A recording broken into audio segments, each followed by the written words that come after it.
Hello friends, price action Telugu ఛానల్లోకి మిత్రులందరికీ స్వాగతం. మనం చాలాసార్లు న్యూస్ కానీ ఏదైనా స్టాక్ రిలేట్ చదివేటప్పుడు స్ప్లిట్ బోనస్ గురించి వింటూ ఉంటాం. అయితే ఫేస్ వాల్యూ మారిపోతుంది, తగ్గిపోతుంది అని చెప్పేసి.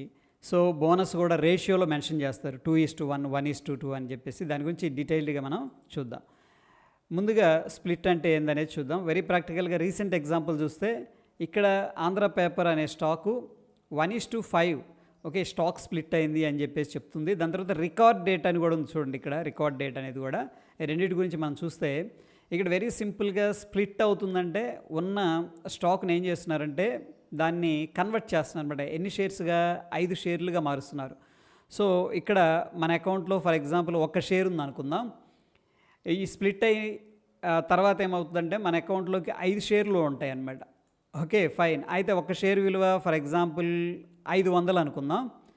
ఇక్కడ కంపెనీ 5 షేర్లు ఇచ్చింది కాబట్టి మనకి 5 షేర్లు ఇంటూ 500 రూపాయలు వేస్తే 2500 రూపాయలు అవుతుంది కదా, ఇలా మనం అనుకుంటాం. But it is not correct అనమాట. సో స్ప్లిట్ అవ్వకముందు 500 రూపాయలే ఉంది. ఇది మనం ఇన్వెస్ట్ చేసిన అమౌంట్. 5 షేర్లుగా స్ప్లిట్ అయిన తర్వాత కూడా దాని అమౌంట్ ఏమవుతుందంటే 500గానే ఉంటుంది. బట్ నంబర్ ఆఫ్ షేర్స్ మాత్రం పెరుగుతాయి. ప్రీవియస్గా 1 ఉంది, ఇప్పుడు ఏమవుతుందంటే 5 షేర్లు అవుతాయి. బట్ ఇక్కడ ఏం చేస్తారంటే షేర్ ప్రైస్ ఎంత ఉంది, 500 ఉంది కదా, దాన్ని తగ్గించారనమాట. ఎలా చేశారు, 100 రూపాయలకు తీసుకొచ్చారు. దీన్ని స్టాక్ ప్రైస్ అడ్జస్ట్మెంట్ అంటారు. సో ఈ స్ప్లిట్ వల్ల ఏం జరుగుతుందంటే నంబర్ ఆఫ్ షేర్స్ పెరుగుతాయి అండ్ టోటల్ మార్కెట్ వాల్యూ ఏదైతే ఉందో అది మాత్రం క్యాపిటలైజేషన్ అంటాం కదా, అది టోటల్ మార్కెట్ క్యాపిటల్ అనేది మారదు, సేమ్ ఉంటుంది. దీనివల్ల అడ్వాంటేజ్ ఉంది, డిసడ్వాంటేజ్ లేవనుకోండి, బట్ అడ్వాంటేజెస్ అయితే ఉన్నాయి. సో ఇక్కడ ఫస్ట్ మనం గుర్తుపెట్టుకోవాల్సింది ఏంటంటే 1:5. ఒక్కొక్కసారి ఏంటంటే 1:2 అంటారు. అంటే ఒక స్టాక్ని ఏం చేస్తున్నారంటే 2 స్టాక్స్గా స్ప్లిట్ చేస్తున్నారు. లేకపోతే 1:10 అట్లా ఉంటుంది అనమాట. అంటే ఒక స్టాక్ని వాళ్ళు ఏం చేస్తున్నారు, మనకి 10 అనేది చేసి మన అకౌంట్లో అనేది క్రెడిట్ చేస్తారనమాట. ఉన్న షేర్లే కన్వర్ట్ అవుతాయి అని చెప్పేసి సింపుల్గా అర్థం చేసుకోవచ్చు. ఇక్కడ దాకైతే మనకు క్లారిటీగా ఉందని చెప్పేసి అనుకోవచ్చు. జస్ట్ అండర్స్టాండింగ్ కోసం చూడండి. ఒక కంపెనీ ఏ అనేది మనం తీసుకుంటే దానికి 10,000 షేర్లు ఉన్నాయి, out standing shares. Face value వచ్చేసరికి 10 రూపీస్ పర్ షేర్. ఇక్కడ ఫేస్ వాల్యూ అనగానే ఏంటంటే ప్రతి కంపెనీకి లిస్ట్ అయ్యేటప్పుడు ఒక వాల్యూ అనేది డిసైడ్ చేస్తారు బ్యాంకరు. ఆ బుక్లో ఉండే అంటే రికార్డ్స్ ప్రకారం ఆ స్టాక్ యొక్క ప్రైస్ అనుకోవచ్చు సింపుల్గా 10 రూపాయలు. దాన్ని మనం ఫేస్ వాల్యూగా తీసుకోవచ్చు. అయితే ఇక్కడ స్ప్లిట్ అయిన తర్వాత సో ప్రైస్ వచ్చేసరికి షేర్ ప్రైస్ 1000 రూపాయలు ఉందనుకుందాం. టోటల్ మార్కెట్ క్యాపిటలైజేషన్ ఎలా క్యాలిక్యులేట్ చేస్తామంటే 10,000 షేర్స్ ఇంటూ 1000 రూపీస్ వేస్తే మార్కెట్ క్యాపిటలైజేషన్ రావడం అనేది జరుగుతుంది. Okay very simple. అయితే ఫ్రెండ్స్ ఇప్పుడు ఒక స్టాక్ని 2గా కన్వర్ట్ చేసినప్పుడు ఏ విధంగా మారుతాయి అనేది చూస్తే నంబర్ ఆఫ్ షేర్స్ చూడండి. ఇక్కడ 10,000 నుంచి 20,000 కన్వర్ట్ అయినాయి. ఎందుకంటే 1కి 2 అయిపోయినాయి కదా. సో 10,000 షేర్స్ మొత్తం కూడా ఏమైందంటే అవుట్ స్టాండింగ్ షేర్స్ 20,000గా కన్వర్ట్ అయిపోయినాయి.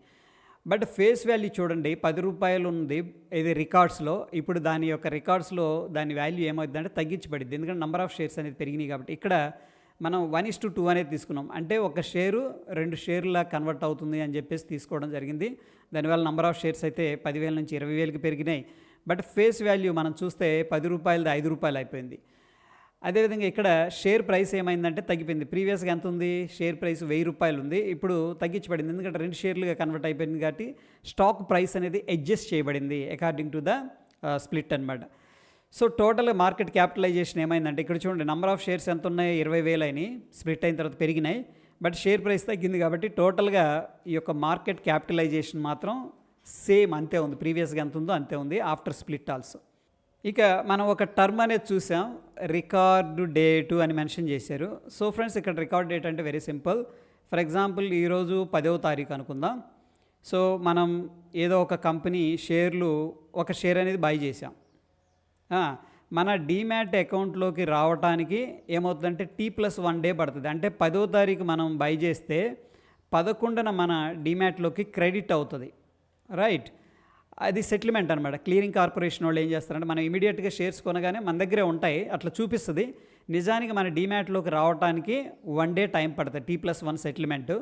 అందుకని వాళ్ళు ఏం చేస్తారంటే ఈ రికార్డ్ డేట్ అనేది మెన్షన్ చేస్తారు. ఎవరైతే ఈ రికార్డ్ డేటున ఓకే బై చేసి పెట్టారు, for example record date 10th అనుకోండి, రైట్.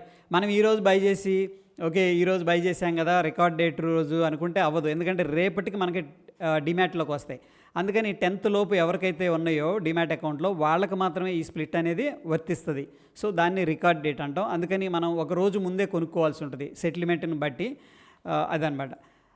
దాని తర్వాత బోనస్ షేర్స్ గురించి ఒకసారి చూద్దాం. ఇక్కడ చూడండి, రీసెంట్గా యాన్యువల్ జనరల్ మీటింగ్ రిలయన్స్ అనేది కండక్ట్ చేసింది కదా, దాంట్లో ఏం చెప్పిందంటే 1:1 షేర్ అనేది ఇస్తాం బోనస్గా అని చెప్పేసి చెప్తూ ఉంది. ఓకే, అయితే ఇక్కడ ఇది 5th అప్డేట్ అయితే జరిగింది. ఇది కూడా ఈటీ మార్కెట్స్ నుంచి డేటా అనేది నేను తీసుకోవడం జరిగింది. ఫ్రెండ్స్, ఇక్కడ వెరీ సింపుల్, బోనస్ షేర్ అంటే 1:1 ఉంది. ఇక దీంట్లో కన్ఫ్యూజన్ ఏం లేదంటే ఒక షేర్ మన దగ్గర ఉందనుకోండి, అదేం చేస్తుందంటే వాళ్ళు ఏం చేస్తారంటే ఒక షేర్ అని మన అకౌంట్లో వేస్తారు. ఫర్ ఎగ్జాంపుల్ నేను ఒక షేర్ అనేది బై చేసి హోల్డ్ చేస్తున్నాను, బోనస్ షేర్ ఇచ్చినాక నా అకౌంట్లో ఏమవుతాయి అంటే 2 షేర్లు అవుతాయి. ఇక్కడ నో కన్ఫ్యూజన్. బట్ చూడండి, ఒక్కొక్కసారి ఏమవుతుందంటే 3:1 బోనస్ అంటే ఏంటి అర్థం అంటే 3కి 1 ఇస్తారా, 1కి 3 ఇస్తారా అంటే దీన్ని రివర్స్లో చూడాలి. ఇక్కడ మన దగ్గర ఒక షేర్ ఉందనుకోండి, ఈ కేసులో ఐనాక్స్ విండ్, వాళ్ళు ఏం చేస్తారంటే ఎడిషనల్గా 3 షేర్స్ అనేది ఇస్తారు. ఇస్తారు, కరెక్ట్, 3 షేర్లు, దీన్ని బోనస్ షేర్ అంటాం. అది ఫ్రెండ్స్ ఇక్కడ ఎవరిస్తారు అంటే కంపెనీ ఇస్తుంది. ఓకే, ఇప్పుడు రిలయన్స్ ఉంది లేకపోతే ఐనాక్స్ విండ్ ఉంది, వీళ్ళు ఇస్తారనమాట. వీళ్ళ దగ్గర ఆల్రెడీ క్యాపిటల్ ప్రిజర్వేషన్స్ ఉన్నాయి, రిజర్వ్స్ అంటారు. ఆ క్యాపిటల్ ఏం చేస్తున్నారంటే వాళ్ళు ఏం చేయొచ్చు, ఏదర్ డివిడెండ్స్ అన్నా షేర్ చేయొచ్చు, అంటే ఒక్కొక్క షేర్కి మేము ఒక 10 రూపాయలు ఇస్తున్నాము, ఆ విధంగా ఖర్చు పెట్టవచ్చు అవన్న క్యాపిటల్ని. లేదంటే ఆ యొక్క రిజర్వ్స్ని ఏం చేయొచ్చు అంటే షేర్స్ లాగా కన్వర్ట్ చేయొచ్చు అనమాట, ఎడిషనల్ షేర్స్ లాగా.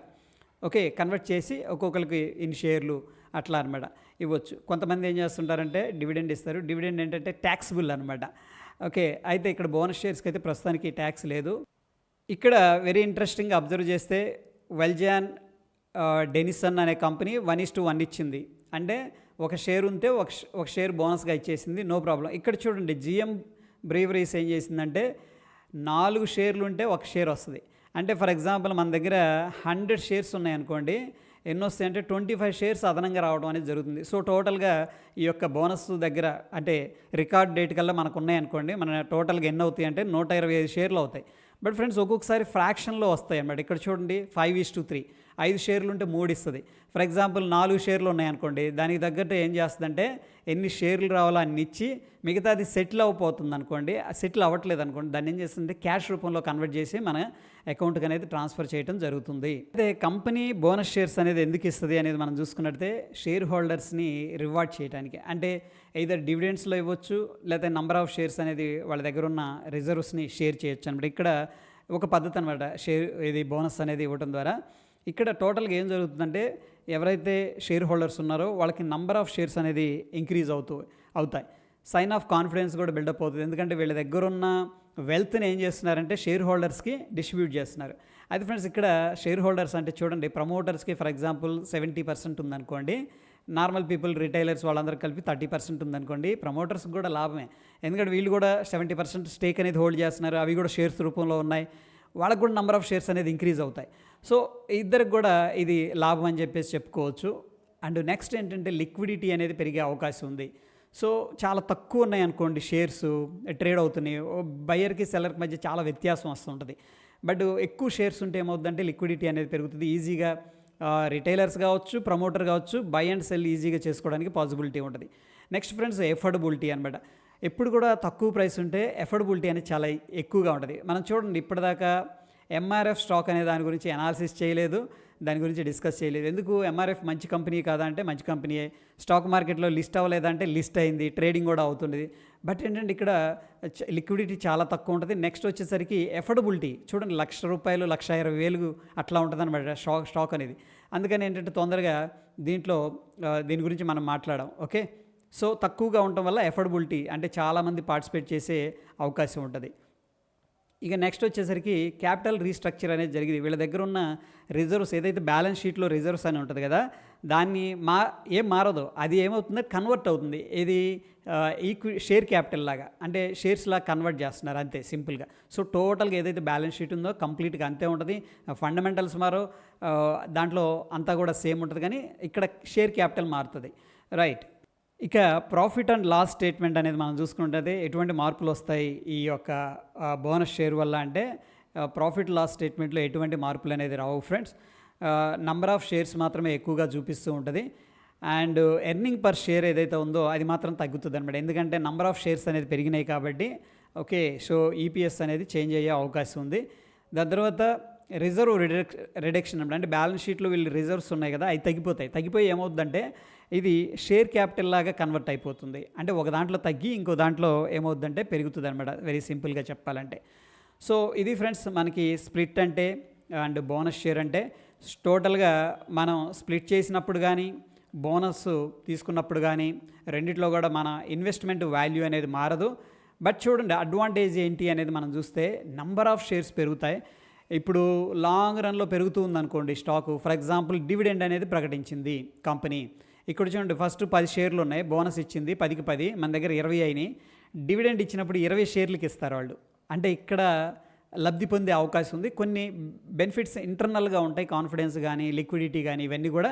బట్ డైరెక్ట్గా అయితే మనకి ఈ ఓన్లీ స్ప్లిట్ వల్ల నేను తీసుకుంటున్నాను బోనస్ వల్ల అంటే మాత్రం మనకి ఎటువంటి లాభం అయితే ఉండదు. బట్ లాంగ్ రన్లో ఈ యొక్క క్వాంటిటీ అనేది పెరుగుతూ ఉంటాయి కాబట్టి లాంగ్ పీరియడ్లో ప్రైస్ అప్రిషియేషన్ 20 షేర్లు పెరిగినాయి అనుకోండి, మనకు నెంబర్ ఆఫ్ క్వాంటిటీ పెరిగింది కాబట్టి ఇక్కడ ప్రైస్ కూడా పెరిగిందంటే ప్రైస్ అప్రిషియేషన్ జరుగుతుంది. అండ్ డివిడెండ్స్ ఇచ్చేటప్పుడు కూడా నెంబర్ ఆఫ్ షేర్స్ ఎక్కువగా ఉన్నాయి కాబట్టి ఎక్కువ డివిడెండ్స్ వచ్చే అవకాశం ఉంది. ఎందుకంటే ప్రతి షేర్కి కూడా డివిడెండ్ ఇస్తారు కదా, అట్లా అనమాట. ఈ విధంగా లబ్ధి అనేది జరుగుతుంది. సో ఇంతవరకు ఇన్ఫర్మేటివ్గా ఉందని చెప్పేసి అనుకుంటున్నాను ఫ్రెండ్స్. వీడియో నచ్చిందంటే లైక్ చేస్తూ ఉండండి. మీ యొక్క సపోర్ట్ అనేది డెఫినెట్గా తెలియజేయండి. మరొక ఇంట్రెస్టింగ్ ఎపిసోడ్తో మళ్ళీ కలుసుకుందాం. Stay tune. ధన్యవాదాలు.